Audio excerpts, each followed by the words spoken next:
Hello, everyone, and welcome back from the weekend, and welcome to your Daily Detroit, sharing what to know and where to go in Southeast Michigan, coming to you from our studio at Techtown. I am Jairus Days. Across the table from me is none other than Fletcher Sharpe. We've got a busy show today. Yeah, there's a lot of stuff to cover, some fun and some very serious. You know what? Let's run this down really quick. We're going to start on a not great note about former U of M basketball player and NBA player Darius Morris. Died unexpectedly at the age of 33. We'll get into that a bit. There are new City Connect uniforms for the Tigers. We talk about it. Me and Fletcher saw a thing online that Detroit high schools produced more Week 1 NFL players last year than any other city in America. We are going to talk about this point of pride and maybe why. Detroit City FC has some injury woes that we should get into, and we finish with a conversation with Michigan native and goalkeeper for the Houston Dynamo, Steve Clark. Detroit City is in Houston this week as part of the Lamar Hunt Open Cup tournament. So, Fletcher Sharpe, let's start with Darius Morris. His body was found in LA County. There isn't a cause of death as of this recording. He's most known as a Laker. He's played for a few teams. He's a name that, you know what? I heard him. I'm like, oh man, I remember that guy. Yeah, I mean, if you're like of age 20, 21, you probably didn't watch him play very much. But if you're closer to my age, maybe a little bit older, if you watch Michigan State basketball rivalry, you've seen him play before. He had a tremendous end of his career. I think he set the record for most assists in a season. Trey broke it later, but that lets you know that he's someone who could do something. So to hear this news is very unfortunate. Yeah, we don't have a ton of details on this one, but 33, it's very untimely. I guess that's what I will say about that. Yeah, no, that's not an age you see and you're like, all right, lived a long, full life. Something must have happened, and whatever we find out, hopefully it's something that was peaceful. Yeah, I mean, the thing is to see some of the tributes and things, because that's one thing about the University of Michigan community. They rally around their own in a big way, whatever it is. Yeah, no, and that's like, I know people might hate it for sports. It's like, oh, you don't care. But like for situations like these, it's very warm to see that the people, while they do want to see their team grind your team's bones into dust, they also care about the people when situations are not great. So to see the community kind of rally around each other and post tributes, and to see former teammates say things that are positive, and to see them go through their emotions is like, it's a sad thing, but also like a warm and good thing from the standpoint of like they actually do care about each other.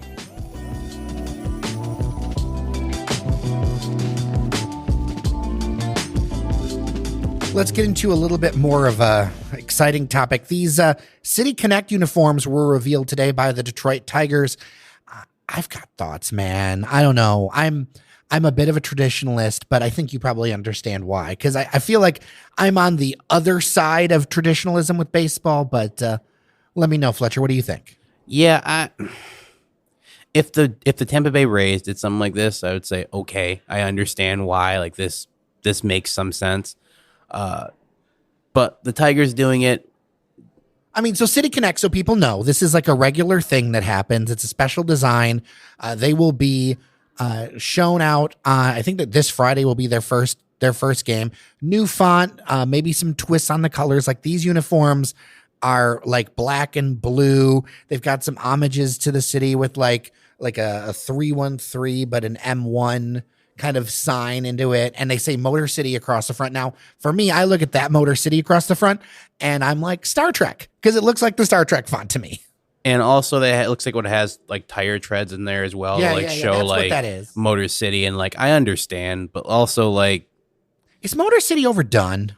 To a degree, and like I'm very prideful of the city. Everyone knows that. I'm not going to try to sit here and be like nothing against Detroit, but like, I just think that as one of the teams, and not just the state, but like in the entire country, if not the world. Oldest team in the American League. Right. You have access to one of the coolest, like, simple logos that no one else has in the Old English D, and I feel like not even incorporating that at all to your City Connect is like, come on, man. Like, that's someone's giving you money, and you're like, I want to make this hard. No, thank you. Like, I don't know why. And just, I mean, the Pistons have their own City Connect jersey. The NBA does something similar. And the Pistons doing it was less jarring because they've taken some stances before, some new uniforms that kind of go into stuff. But teams like the Yankees or the Red Sox or like the Tigers or even the Dodgers, like their jerseys are very like simple and classic. So to see them then they take this leap, it feels very jarring. I think with some of the younger fan base, it might win them over because it's like, this is a cool new looking thing. But I think past a certain age, you're going to get there and people are just going to be like, no, I don't like this because it's change. And like, I can't really fault them because, you know. I don't know if I don't like it because it's change. I don't like it because it's missing orange. Like, I like colors, and this is a black and blue. And of course, that's what the Lions are doing, black and blue. Like everything. Are we back in like the San Jose Sharks era? Like back in the day, remember when the Sharks came out and everything was like teal and black and whatever? I feel like, you know, everything old is new again. Yeah, but the black and blue of the Lions is because they beat you up. Like that's where that comes from. Also, black and blue typically play off each other well. But like the Tigers are like royal blue and orange. Like you it's not like the Lions where you could just see Honolulu blue and say that's the Lions. Like, you know, specifically that color of shade is the Lions. Or back when the Pistons had teal and you're like, teal, Detroit Pistons in the state. Out of state, maybe it's New Orleans Hornets or something. But like, you knew for that. With the Tigers, it's like you see the royal blue and you're like, all right, what's this? And then you see a little orange flare. You're like, oh, Tigers, got it. So to see that color blue without the orange is kind of like, well, this could be anyone's jersey. We know it's Detroit because it's a Motor City, but if you take that off and just put it in the street, people are like, oh, what is this? That's a good point. There's nothing. There's a patch there, and they did this thing with like the VIN number for like the age of the team and or the age of the city and whatever. So there's little details that are Detroit, but you look at that, you're absolutely right. To me, this design could be anywhere else. Yeah, and like that's part of the City Connect is it's supposed to like root you to the city and be like, this is like. But they had poets and they had GMAC Cash do a rap to unveil it. I mean, sure, you get GMAC Cash to do anything for you. It means like you are trying to do something and connect like with the roots. But like I feel like they missed part of the surface level. And for a thing like a jersey, like I feel like you can't. Like the Pistons had their deal with Saint Cecilia, and I'm like, that's a legit surface level and root connection because it pairs with one of the oldest gyms in the city. Like, I'm not saying the Tigers could have done something like that, but they could have done something to where it's more than just, you know, oh, we got this one thing that if you don't know about it, it sucks. It's like when Detroit City FC put the ambergris color in their jersey last year and people were like, why is it teal? What's the teal? And it's like, oh, there's a connection there. I got it. But if you don't, didn't even realize that though with the sign, right? Like right. That whole sign thing, they didn't even realize about the city's official color being green. Right. So like if people don't know that thing, then you need to like do something to like kind of either help stimulate that or like do something that people would see and immediately connect and go, oh, for sure, definitely that. So I think missing orange on a team that's colors are royal blue and orange is kind of a big whiff.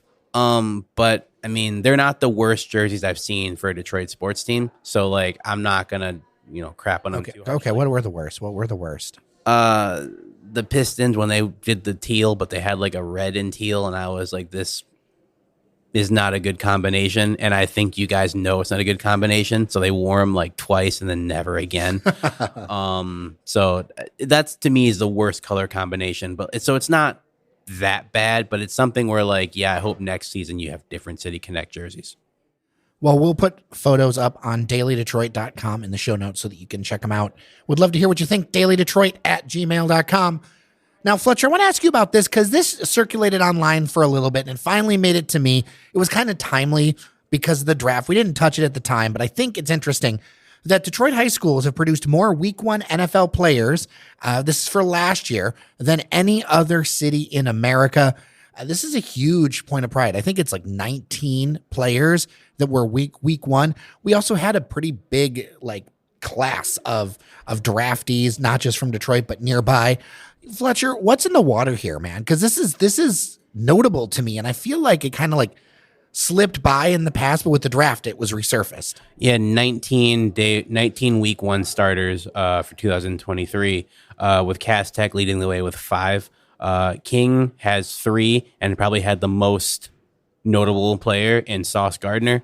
So yeah, I think that it's, you know, people think of Michigan and the Midwest as kind of like a flyover, like not really a hotbed for anything except flat parts of the country. But no, like they're not just in football, but like basketball, soccer, most sports. Like there are some really talented athletes who are from here, and not just Detroit, but just the Metro Detroit, Michigan area as a whole, who just have a bunch of talent and are finally getting a chance to, get to the pro level and shine and show out. And to beat places like Bradenton, Florida, which is IMG. Anyone from Bradenton went to IMG Academy, and like that's a football academy. They had 17. And then Houston, Texas, which is also like a huge, huge hotbed for football. They have many amazing high schools down there, many 5A schools. To have more than those two cities is like insane. But the one thing that neither of them have, AJ Thomas for the Chicago Bears, former UDJ Cub, go Cubs, shouts out to the Cubs. That's one thing that Detroit has and none of them have. So, The Lions have one Detroit high school player this year, right? Yeah, last year he played for the Browns. So at the time they didn't have any. But currently they have one in Donovan Peoples-Jones. Went to Michigan, went to Cass Tech. Of course, everyone knows they have some players from the metropolitan area. There's Aiden Hutchinson. And then they have Pittman, who went to Groves and then also went to Wayne State. So like they have players from the area, but to be specifically from Detroit, Peoples-Jones is the only person, which to him, that's got to feel great to come back and like play in the city where you were born. For sure. And I think this is a great point of pride for the city. And it kind of ties together. Everybody was so pumped for the draft and became such a big thing. I think part of it is because, let's be honest, of all the sports, I think football's rooted in the city of Detroit and the region too, but in the city of Detroit in a very special way. Like if you have ever been to a DPS game, it is something else. Not only on the field, but like one of my favorite things to see, especially in the playoffs, is like when I'll never forget a core memory. Cass Tech was playing against Rochester Adams, and it got to halftime, and Adams sent their band out to go play, and they played like some song, and like the Adams parents were like, yeah, this is a great song. And then Cass busted out some like Jackson 5, and even the Rochester Adams parents were like, I like this song. And it's like, that's gotta make you feel weird to see your parent give you a clap, but when the next band comes up, they start dancing. To see like just even like the schools that don't have like necessarily the best football teams, like to see the halftime shows with the bands, like those kids get out there and you will forget that you're at a football game for a minute. And to me, I love that so much. And I think that's like a layer that people don't really realize about DPS games. Also, again, the games are exciting. Cass Tech, Renaissance, King, Denby to a degree. Like you have schools that produce some talent that might not make it to the pros, but definitely will be making impacts in college. One of my favorite players I've ever seen play from the state, not Detroit, but from Muskegon, Ron Johnson. I went to USC, ended up playing for the Jets for a few years, but just watching him play and just seeing the talent, I was floored to see the natural talent he had at receiver. He had a championship game and he just took the game over himself. Kick return touchdown, punt return touchdown, receiving touchdown, making people like juke and watching them fly 5 yards past. And I'm like, how is this person not on national TV every week? And they're like, it's Muskegon. I'm like, I don't care. Do you see the way this guy moves? So just to see like that a while ago, I knew that there was talent, but like I didn't realize that it is kind of sort of permeated through here. And I mean, even to say this, two of the kids from King High School, one of them I coached, and another one was in the program that I coached. Avante Maddox was in the program, and Ambry Thomas is the kid I coached who now plays for the 49ers and Maddox for the Eagles. Like, even seeing them grow from young to now, I was like, these will be some good. Avante for sure would be a great kid. Ambry, I was kind of like, he's either going to be great or he's going to be good at track. I'm not really sure.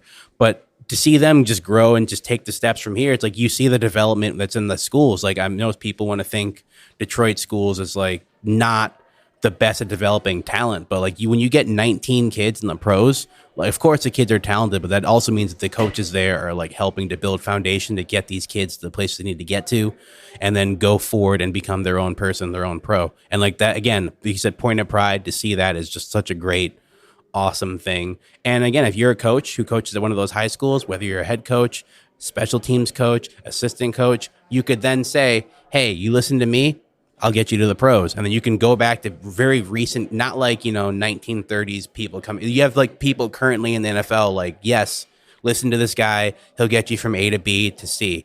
And like, that's just got to be like an amazing feeling if you're in part of one of those programs.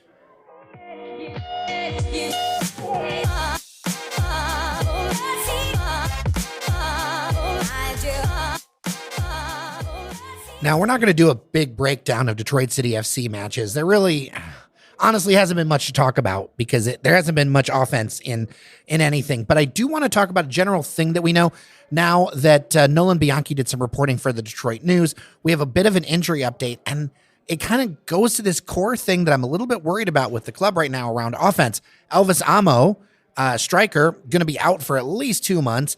A torn abductor? That sounds terrifying. Yeah, a hip abductor. He popped the hip abductor off the bone. Ooh. So for those wondering what that is, when you go into the gym and you see those machines where you sit down and you either press your legs or you against the machine or you try to open your legs against the machine, that's a hip abduction and hip adduction.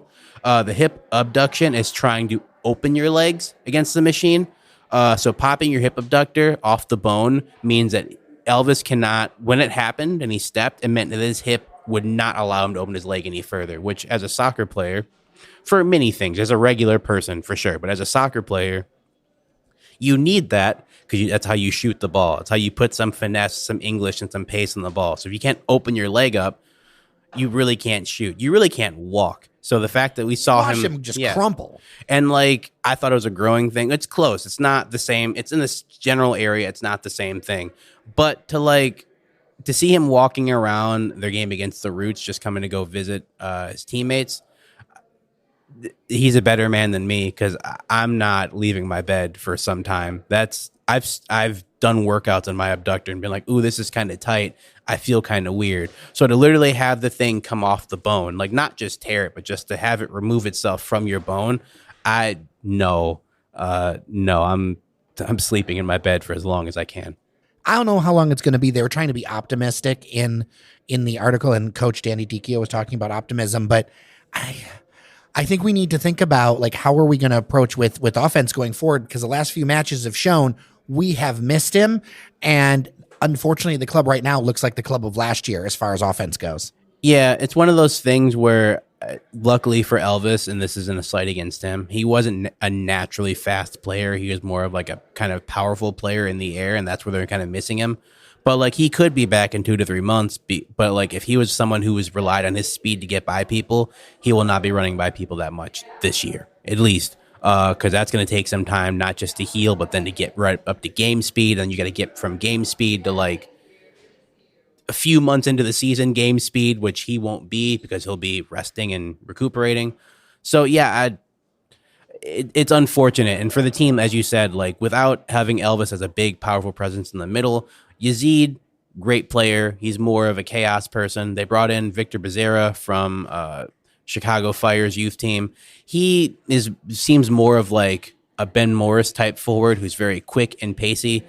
And the way the team is set up with sending crosses into the box again at times, it does not really work out if you don't have someone who does not want to get up there and put their head in the way to put the ball towards the net, because otherwise you're just sending aimless crosses to nobody, which is a waste of everyone's time. So basically someone needs to step up is what I'm hearing. Yeah. Either they need to clone Elvis and then have him go out there and play, or sign some random Norwegian. So you don't see anybody on the roster that can fit that. No, they don't. To my opinion, they don't have a player who is someone who wants to jump up there and put their head in the way. And that's fine, because like that's a very dangerous thing to do at times. But having someone who wants to do it will then make the defense focus on them a bit more, which will open things up for everybody else. You've seen kind of a renaissance with Maxi Rodriguez as of late, and it's kind of been triggered by having someone like Elvis take the pressure off of him. So without Elvis being there, you're going to see more games where Maxi is going to have to try to force himself into the game more, which could result in great things, but also could result in not so great things because he's trying too hard one way and not the other. Well, there's that Open Cup match coming up. Let's get this conversation with Steve Clark of the Houston Dynamo and from Michigan.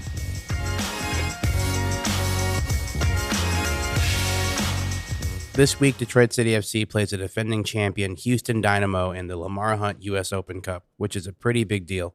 Another big deal is the fact that they have a prominent Michigan native on their roster, starting goalkeeper Steve Clark. Steve, how are you? Very good, very good. Glad to be here with you. So I've been following your career for a while, but I want to give listeners a chance to learn about you. Originally from Mason, Michigan, what made you choose Oakland University out of high school? You know, I chose to go to Oakland a lot because of the history of the program, and the goalkeeper coach at the time, Eric Pogue, he was the head coach at Oakland, was very influential in my career, and so that was one of the reasons why. There's a rich history of Golden Grizzlies spending their summers playing for the, at the time, Michigan Bucks, currently Flint City Bucks. Is that what led you to play for them as well? Well, the Bucks were kind of, and I think still are, we're like the premier summer league PDL team at the time with a great history. And that was a team that I followed, and it felt like a big deal to be playing for the Bucks, and we won a national championship. We lost in penalties in another one. It was a great time in my young career, for sure. Yeah, I remember watching you guys beat the Laredo Heat in Texas in 2006. After college and the Bucks, you ended up playing for Hohenfoss in the top league in Norway. Is there any difference between soccer in Norway and in the U.S.? Well, there's promotion relegation, so that was a big part at playing for a smaller team. You were kind of always fighting to not be relegated. So it made for difficult, big games when I was young, which I think really benefited my career. And then, the MLS has just grown. The level of play is just higher here now. But that was a good time in my career. I was young and abroad, which was a lot of fun. After 4 years in Norway, you signed to the Columbus Crew and had your MLS breakout years. How would you describe your first experience in Major League Soccer? Yeah, when I came back in Columbus, those were fun years. We were close to home for the first time. And we had an exciting style of play in Columbus. Again, lost in a final and got really close. And then it was a great 3 years of my career, playing I think I played 100 games for them exactly. So that was great. You have a lot of experience as a professional soccer player, both domestically and internationally. Do you have any advice for someone who's looking to take a similar path as you? I think first and foremost that, the journey's, really the goal. So, anyone who decides to set a goal to create something, whether that's an artist, a musician, or a soccer player, or even an entrepreneur, there's a lot of rewards trying. And, I'm grateful to have set out on a path that I believed in and found success in it for sure. Do you follow any of the clubs back in Michigan? Yeah, I mean, I'm certainly followed Detroit City and excited to have a big club. It seems like a big club there, a real soccer club with great following in Detroit. So that's exciting. I follow that. And I know Grand Rapids is coming in, which is exciting again to have two teams in Michigan. I think it's great for the state for sure. It feels like there have been more professional soccer players from the state of Michigan. For me, covering the sport, there has been serious momentum in development. Would you agree? Well, I think Michigan's always kind of been a youth soccer hotbed with Vardar and Wolves being such great clubs. So I think all that was missing was professional teams, and with Detroit City there, that's I think and the atmosphere that they're at those games, that's been a really great growth period the last 5 years for the state for sure. So how often do you come back? I come back once a year to see family, and I train with Next Level Training, Aaron Berg out of Novi and Bloomfield there. So yes, I do get back, not frequently, but enough. When you are back, is there someone that you definitely try to stop through? The restaurant that I go to is Selden Standard down there in Midtown Detroit. Just an amazing restaurant, which I always try to get to for sure. All right, thanks to Steve Clark of the Houston Dynamo for his time, and thank you all for listening to your Daily Detroit. Do not forget to tell a friend about the podcast and leave 5 stars of a review wherever you listen to shows. With that, I am Jer Stays. And I'm Fletcher Sharpe. Remember that you are somebody, and we'll see you around Detroit.